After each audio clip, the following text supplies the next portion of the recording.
Okay, as promised, I'm back at it again. I've got this Dollar General sheet planner that I've already showed y'all where I did a classic farmhouse makeover. You can check that out at the end of the video because I'm going to recap.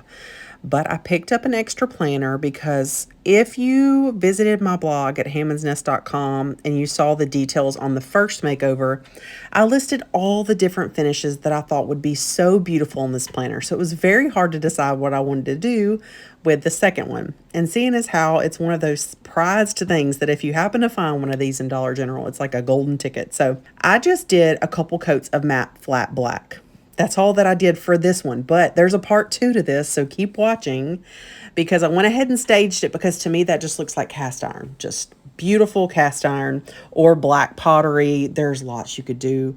But if you want to head over to the blog, I did list out a lot of different finish options and ideas. If you happen to get your hands on, like I said, one of these $10 sheet planners from Dollar General. Okay, so after I took some pictures and video to show you just what it would look like leaving it matte black, I'm going to layer a little bit more. So really what you do is completely up to you.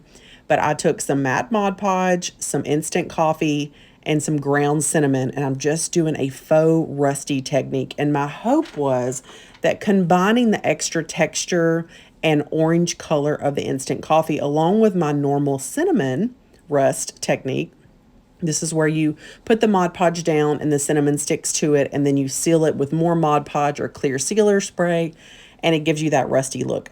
Adding in the instant coffee gives me a little bit more grungy texture, which I was really going for with the cast iron feel. Like if cast iron had been used and it was kind of rusted, well loved as some of our cast iron is, then that's what I was going for. So I just did it until I was happy. A little cinnamon, little coffee here and there.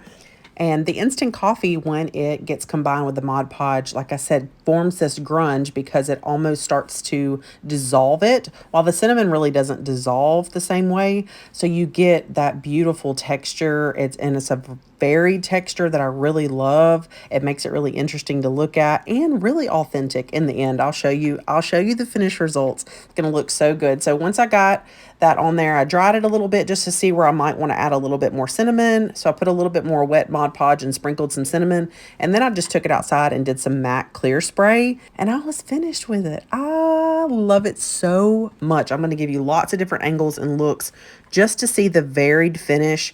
You've got the different color oranges from using the cinnamon and the instant coffee. You've got the extra thick texture from the grunge of the instant coffee. And then you've got that just beautiful, rusty cast iron feel. And I really do think it could fool you. Like if I didn't tell you, it just has this authentic finish to it. What a fun challenge these planners have been. Another look at the before. Here's the original one I showed you before everybody started looking for them. Y'all be sure to tag me in your makeovers. I love seeing them. Have a great day.